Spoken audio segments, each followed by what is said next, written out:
कितना कम टाइम बचा है, क्या करें, प्रिपरेशन कैसे करें। अब आपको 15 से 20 दिन लगना है बस आईएमयू सीटी के लिए प्रिपेयर करने में।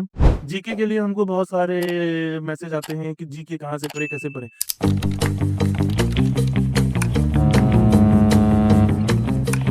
Watch your six.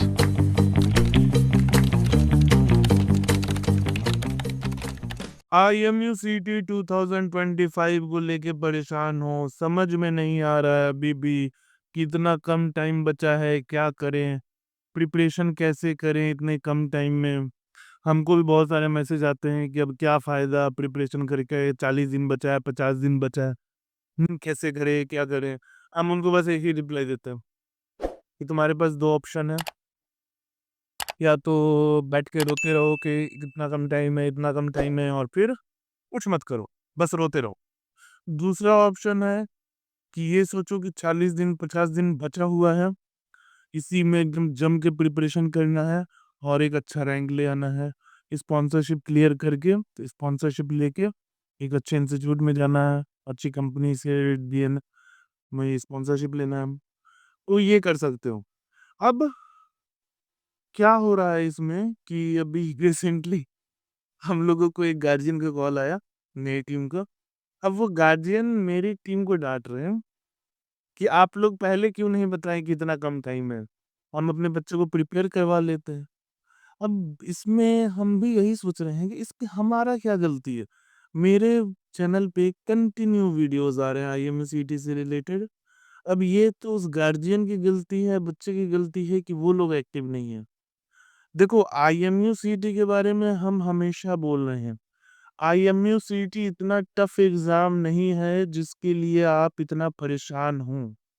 अगर आप एक एवरेज कैंडिडेट भी हैं और आपका पीसीएम थोड़ा-सा भी अच्छा है, तब आपको 15 से 20 दिन लगना है बस आईएमयू सीटी के लिए प्रिपेयर करने में।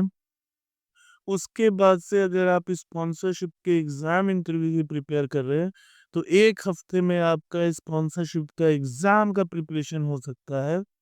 और इंटरव्यू के लिए आपको बस 4 दिन चाहिए, क्योंकि लगभग 100 डेढ़ 100 क्वेश्चंस आपको अच्छे से याद कर लेने हैं। अब देखिए, हम इतना कम टाइम क्यों बोल रहे हैं? क्योंकि देखो, आईएमयू सीईटी में जो भी क्वेश्चंस आते हैं ना, वो एकदम स्ट्रेट फॉरवर्ड क्वेश्चंस होते हैं। कोई ट्रिकी कुछ नहीं होता है। सीधे-सीधे थ्योरी बेस्ड ही आएगा या फिर फॉर्मूला बेस्ड न्यूमेरिकल्स रहेगा। उसके लिए आपको बस प्रैक्टिस करनी है, आपको बेसिक चीज़ें मालूम होनी चाहिए, ठीक है?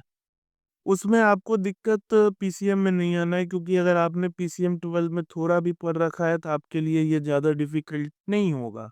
प्रॉब्लम आएगी एप्टीट्यूड में, इंग्लिश में, जीके में।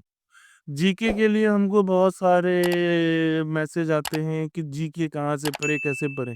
कुछ लोग बोलते हैं जीके तो उसमें दिया ही नहीं है, जो प्रोस्पेक्टस आया था। तो देखो, हम तुमको बता दें, जीके पिछले 2 साल में भी नहीं दिया था। लेकिन एप्टीट्यूड में वो ऐड करके दे देते हैं जीके, इसीलिए तुम रिस्क नहीं ले सकते हो, तुमको पढ़ना पड़ेगा। अब आते हैं दूसरी चीज़ कि आखिर एप्टीट्यूड इंग्लिश के लिए तुम क्या कर सकते हो? देखो, पीसीएम तुमने पढ़ रखा है, एप्टीट्यूड क्या है कि ये थोड़ा-सा लॉजिकल चीज़ें हैं।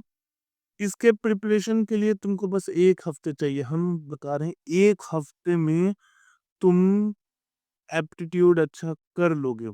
डेली तुमको 2 टॉपिक्स उठाने हैं और 2-2 टॉपिक्स करोगे, 15-16 टॉपिक कर लोगे, एकदम आराम से हो जाएगा। और एप्टीट्यूड में सिंपल-सिंपल क्वेश्चन्स आते हैं, बेसिक क्वेश्चन्स आते हैं। इतने टफ क्वेश्चन नहीं होते हैं जिसके लिए तुमको ज़्यादा दिमाग लगाना पड़े। उसके लिए तुम क्या करो, indiabix.com पे जाओ, उसमें बहुत सारे टॉपिक्स हैं, सारे टॉपिक्स को एक-एक करके उसके 10-10 क्वेश्चन, 15-15 क्वेश्चन सॉल्व करते जाओ। देखो कितना आराम से होता है। नहीं तो दूसरा चीज़ है, हम एक फ़ोटो डाल रहे हैं, अरिहंत का ये बुक है लॉजिकल रीज़निंग का, ठीक है? इसको तुम मँगवा लो, ₹200 के आस-पास का बुक है। इसमें बहुत सारे टॉपिक्स हैं। उस टॉपिक्स को देखो, हमारा आईएमयू में हम लोगों ने सिलेबस बनाया है, तो इसका क्या कहते हैं, एप्टीट्यूड का ये सिलेबस का स्क्रीनशॉट भी दिख रहा है तुमको सामने में। इसको देख लो, इसमें जो टॉपिक्स हैं वो टॉपिक तुम आराम से उस बुक से कर सकते हो। एक दिन में अगर तुम दो तीन टॉपिक करोगे तो बहुत अच्छा रहेगा, इसमें ज़्यादा टाइम भी नहीं जाएगा। ठीक है, लेकिन थोड़ा सा ये यूज़ करना पड़ता है, इसके बिना कुछ नहीं होता। ठीक है, उसके बाद से आता है इंग्लिश। इंग्लिश देखो जितना ज़्यादा प्रैक्टिस करोगे उतनी अच्छी चीज़ है। कुछ क्वेश्चंस हमको आ रहे थे, 200 इडियम्स याद कर लेते हैं, 200 ये कर लेते हैं, 200 वो कर लेते हैं। इससे कोई फ़ायदा नहीं है, आपका प्रैक्टिस अच्छा है, आप कुछ भी कर लोगे। प्रैक्टिस के लिए वही है कि आप कोई भी कॉमन कॉम्पिटिटिव जनरल कॉम्पिटिशन का बुक उठाओ, उससे प्रैक्टिस करने लग जाओ, उससे कोई दिक्कत नहीं है। ठीक है? तो ये हो जाएगा आपका एप्टीट्यूड, ये सिंपल। तो देखो आईएमयू सीटी को तो हम उतना वैल्यू नहीं देते हैं। ठीक है? क्योंकि अगर आप थोड़ा भी स्मार्ट है ना तो कर लेंगे। लेकिन प्रॉब्लम क्या है ना कि प्रॉब्लम इस बार का है। इस बार के आईएमयू सीईटी में 80,000 से ज़्यादा बच्चे जब अपीयर होंगे ना, तो 13,000 14,000 बच्चों को रैंक मिलेगा, बाकी सब बच्चे फेल हो जाएँगे। इस चीज़ का दुःख है। तो अगर आपको रिस्क नहीं लेना है तो आ जाओ आईएमयू मेट में। गाइडेंस के साथ प्रिपरेशन करोगे, सिलेक्शन के चांसेस बढ़ जाएँगे, स्पॉन्सरशिप इंटरव्यू के क्लियर होने के चांसेस बढ़ जाएँगे। देखो अंधेरे में लाठी भाजने से कोई फ़ायदा नहीं है। तुमको अगर नहीं पता रहेगा क्या पढ़ना है, तुम अपना बहुत सारा टाइम वेस्ट कर दोगे इधर-उधर। वही चीज़ आईएमयू मेट में तुमको एक अच्छा सा गाइडेंस मिल जाएगा, तुमको पता चल जाएगा कि क्या-क्या पढ़ना है। प्रॉपर क्लासेस होंगी, प्रॉपर क्लासेस से तुमको अच्छा आइडिया हो जाएगा कि कैसे क्वेश्चन सॉल्व करने हैं, क्या-क्या करने हैं, कौन-कौन से टॉपिक से किस तरह के क्वेश्चन्स आएँगे। ठीक है, इंटरव्यू का प्रिपरेशन तो हम लोगों के यहाँ नो डाउट ये बेस्ट है, क्योंकि हमारे यहाँ अभी डिस्कशन सेशन चल रहा है। अभी हम एक वीडियो बनाएँगे जिसमें हम अपने पूरे कोर्स का डिस्क्रिप्शन एकदम अच्छे से दे देंगे, ठीक? तो ये चीज़ें हैं आईएमयू सीटी 2025 के बारे में।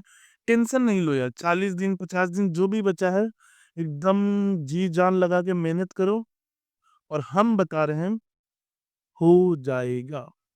थोड़ा भी तुम्हारे पास ये है तो हो जाएगा। ठीक है? बाकी आईएमए मेट है, स्क्रीन पे कॉन्टैक्ट नंबर है, कॉन्टैक्ट करो हमारी टीम को। चलो टाटा, बाय-बाय, टेक केयर।